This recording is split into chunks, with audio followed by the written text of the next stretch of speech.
नमस्कार साथियों, आप सबका पुनः स्वागत है श्रद्धा वेद पुराण में। तो आज हम लोग डिस्कस करेंगे श्रीमद् भगवद गीता अध्याय 6 श्लोक अर्थ 38। इससे पहले हम लोगों ने अध्याय 1 से 5 तक सभी श्लोक अर्थ सरल हिंदी भाषा में दोनों ही चैनल श्रद्धा एस्ट्रो ज्योतिष, श्रद्धा वेद पुराण में अपलोड कर दिए हैं। आप में से कोई भी व्यक्ति भगवद गीता के किसी भी श्लोक अर्थ का सरल हिंदी भाषा में अनुवाद चाहता है, आप हमारे चैनल में आए, जहां आपको प्लेलिस्ट सेक्शन में 700 के 700 श्लोक अर्थ मिल जाएंगे। शुरुआत करते हैं।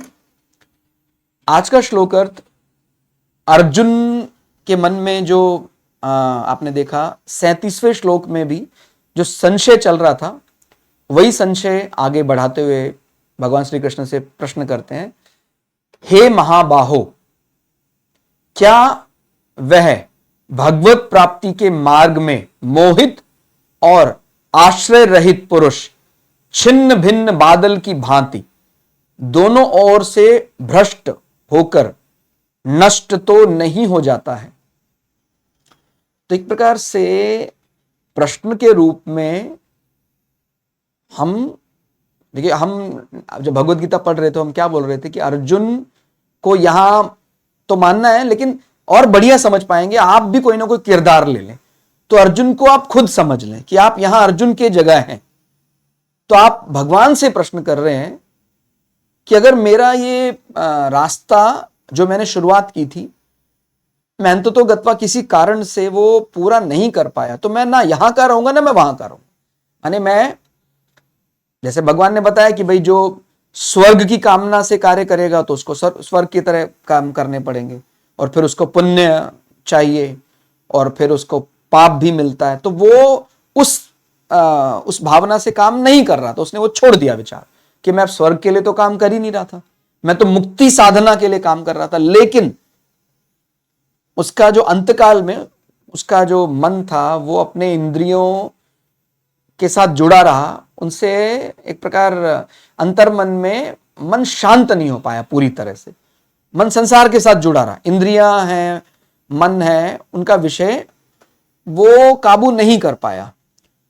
तो फिर अर्जुन कहे या हमारे मन में ये संशय उत्पन्न हो रहा है, प्रभु तो हमारा होगा क्या?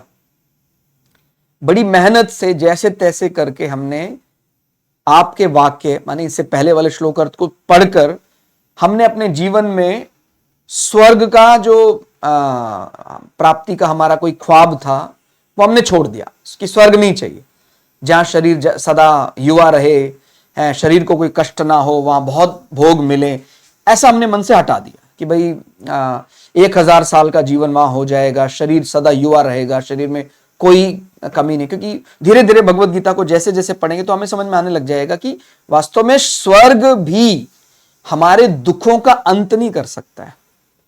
तो बड़ी माने भगवत गीता शुरुआत की हमने समझने की, तो हमें समझ में आया शुरुआत में कि भाई हम स्वर्ग का जो माने बैठे थे कि स्वर्ग की कामना हो जाए, हमें स्वर्ग मिल जाए तो मेरा जीवन में दुख है जो उसका अंत हो जाएगा। लेकिन भगवत गीता ने ही बताया कि जो तू माने बैठा है कि स्वर्ग की प्राप्ति से तेरे दुखों का अंत हो जाएगा, क्या अमर हो जाऊंगा मैं, मेरा शरीर कभी मरेगा नहीं और मैं सदा जवान रहूंगा, तो क्या कष्ट मिट जाएगा? ऐसा नहीं हो सकता।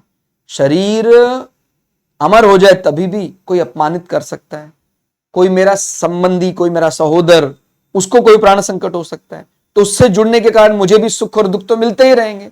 तो हम तो परम शांति चाह रहे थे, हम तो सुख और दुख के इस बंधन से निकलना चाह रहे थे। तो बड़ी मुश्किल से हमें ये बात समझ में है कि मुक्ति का मार्ग क्या है, मुक्ति को कैसे प्राप्त किया जा सकता है। अभी मार्ग समझ में आया था, लेकिन फिर इतने हमारा आयु पूरी हो गया, अंतकाल हो गया, और हमारा जब अंतिम समय आया उस समय पर हम अपने इंद्रियों के आवेश के कारण माने पूरी तरह निवृत्त नहीं हो पाए। हमारे अंदर ये इंद्रियों का आकर्षण बना रहा, कोई भी स्वाद को लेकर है, त्वचा, रूप, रस, गंध, ऐसा कुछ बना रहा। तो मरणोपरांत फिर अब हमारा होगा क्या? तो निश्चित रूप से ये एक प्रकार का आपके लिए एक आपको सावधान भी किया गया इस श्लोक के रूप में, वो सभी साधक, क्योंकि हम सबकी इच्छा होती है भाई जल्दी से जल्दी अपने वास्तविक कौन है जो अनावश्यक भटकना चाहता है। भाई जब हमें लक्ष्य दिखाई दे रहा है तो क्या फिर पुनर्जन्म और लेना है और लेना है? तो ये 38वां श्लोक उन लोगों को बार बार पढ़ना चाहिए, माने 37वां 38वां 39वां श्लोक छठे अध्याय का, जो किसी कारण से मान तो रहे हैं कि मैं भक्ति में लगा हुआ हूं, लेकिन उसका जो अंतःकरण पूरी तरह शुद्ध नहीं हो पा रहा है, उसके मन और इंद्रियों का जो आकर्षण है वो संसार से पूरी तरह समाप्त नहीं हो पा रहा है, उसको ये श्लोक बार बार पढ़ने चाहिए। तो उसको समझ में आएगा कि मैं तो बीच में फंस जाऊंगा, फिर ना तो मैं यहां का रह पाऊंगा ना मैं वहां का रह पाऊंगा। हालांकि इसका निराकरण आगे भगवान करेंगे, फिर भी एक्सटेंशन तो हो ही गया, माने अधिक समय तो लग ही गया। अगर सीधा हमारा मन और इंद्रियां, एक प्रकार से मन पूरी तरह ईश्वर में लग जाता, तो एक ही बार में कल्याण हो जाता, बार बार मुक्ति की क्योंकि अगला जन्म फिर अगर लेंगे फिर दोबारा से फिर अपने आप को सावधान रहना, ऐसा करना पड़ेगा। उसमें आप जड़ भरत की कथा भी पढ़ सकते हैं कि किस प्रकार से जड़ भरत ने अलग अलग प्रकार अपने जीवन में भक्ति को प्राप्त कर लिया, और लेकिन एक छोटी सी बात, एक छोटा सा मोह उनको कैसे फंसा देता है, और फिर उनको क्योंकि प्राण निकलते समय उनका मन जो हिरण के प्रेम में या मोह में चला गया, तो हिरण बनना पड़ा। फिर अगले जन्म में फिर वो जड़ भरत उनका जन्म हुआ, माने उनका जो सीधा प्राप्त हो रहा था, राजा भरत को सीधा वो मुक्ति के मार्ग, मुक्ति को समझने वाले थे, वो बहुत नजदीक चले गए थे। ये कहीं चेतना शक्ति को लगभग उन्होंने समझ लिया था, लेकिन इस एक चूक के कारण उनको हिरण का जन्म लेना पड़ा, फिर उनको जड़ भरत का जन्म लेना पड़ा, तब जाकर कहीं उनको मुक्ति मिली। तो ये हमारे लिए एक बहुत बड़ा माने एक संदेश छुपा हुआ है। 36वें 37वें 38वें 39वें श्लोक को पढ़ेंगे तो आपको ये समझ में आएगा कि जो लोग कहते मानता हूं मैं, लेकिन अभी थोड़ा थोड़ा भूल जाता हूं, उनको बार बार इन श्लोकों को पढ़ना चाहिए ताकि सावधानी छूटे ना। उनको सावधान किया गया एक प्रकार, नहीं तो आपको माने मरणोपरांत आप जो सोच के बैठे थे कि मुझे तो मुक्ति मिल ही जानी चाहिए थी, वो नहीं मिल पाई। इसलिए सावधानी हमें छोड़नी नहीं है। तो ये जो दो अलग अलग चीजों पर आश्रय रखने की, यानी वे भक्ति प्राप्ति के मार्ग में मोहित और आश्रय रहित पुरुष, एक प्रकार से उसने संसार का भी, इंद्रियों का भी आश्रय छोड़ दिया कि मुझे स्वर्ग से क्या मतलब है, मैं तो भगवान के मुक्ति के लिए तैयारी कर रहा हूं। तो ना वो अब स्वर्ग के लिए माने संसार के लिए भी वो काम नहीं कर रहा है, और वो भगवान का भी पूरी तरह नहीं हो पाया। तो छिन्न भिन्न, यानी जो तितर बितर हो जाता है बादल की भांति, दोनों ओर से भ्रष्ट होकर नष्ट तो नहीं हो जाता है। तो ये अर्जुन के प्रश्न के रूप में, यही कि हमारे मन में प्रश्न आ रहा है, आगे भगवान उसका निराकरण करेंगे। थोड़ा और सरल शब्दों में समझना हो तो तात्पर्य यह है कि जैसे किसी बादल के टुकड़े ने अपने बादल को तो छोड़ दिया, भाई बादल का टुकड़ा एक मध्यम बादल का पार्ट था, ठीक हो गया, माने इस बादल का छोटा सा पार्ट था, वो अलग होकर अभी एक अनंत बहुत बड़े विशाल बादल में जुड़ना चाहता था। तो उसने ऐसा कहा कि भाई मैं इसको छोड़कर उसमें जाऊंगा, लेकिन वो अलग होते ही वो अपने आप को, उसका जो ध्येय वो सही निर्धारित नहीं कर पाया कि मुझे उस दिशा में चलना है कि नहीं चलना है, और इतने में ही वो बड़ा बादल उसको दिखाई देना बंद हो गया।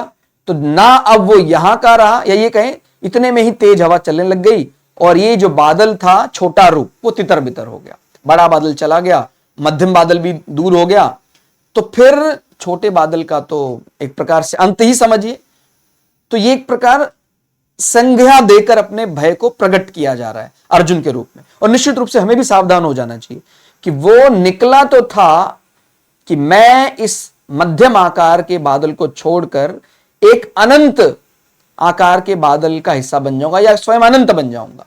निकला तो इस प्रकार से था, लेकिन बीच में उसकी जो दिशा है वो भटक गई, वो उस दिशा की ओर नहीं चला, और तेज हवा आई तो जहां से वो निकला था वो बादल भी उड़ गया और बड़ा बादल भी ओझल हो गया। तो अब वो क्या होगा? तो सामान्य परिभाषा, संसार की परिभाषा के अनुसार तो वो छोटा बादल उसको हवा उड़ा के ले जाएगी, तितर बितर कर देगी, नष्ट कर देगी। तो क्या जीवन में जो साधक है उसका भी यही, उसके साथ भी यही होगा क्या? वो भी एकदम नष्ट हो जाएगा या कुछ और होगा, तो इसका निराकरण आगे भगवान करेंगे। तो ये एक माने उस साधक के लिए जो भी साधना में लगा हुआ है लेकिन वो तल्लीन नहीं हो पा रहा है, अपने मन को, अपनी इंद्रियों को पूरी तरह एकाग्रचित नहीं कर पा रहा है, उसको एक प्रकार से यहां सावधान होने की बात आई है कि जब भगवान अर्थ बताएंगे तो बताएंगे, लेकिन अभी ये बात समझ में आ रही है कि हमारी किसी कमी के कारण हम भगवत प्राप्ति नहीं कर पाए, हम शुद्ध चेतना को नहीं समझ पाए, तो अब हमें किसी अलग प्रकार से ट्रीट किया जाएगा। हमारा ट्रीटमेंट अब कैसे होगा, तो भय तो उत्पन्न हो ही रहा है। अब ये तो भगवान ही बताएंगे आगे के श्लोक अर्थ में कि हमारा कुछ होगा भी सच में, या जितनी मेहनत की थी सब नष्ट हो जाएगी।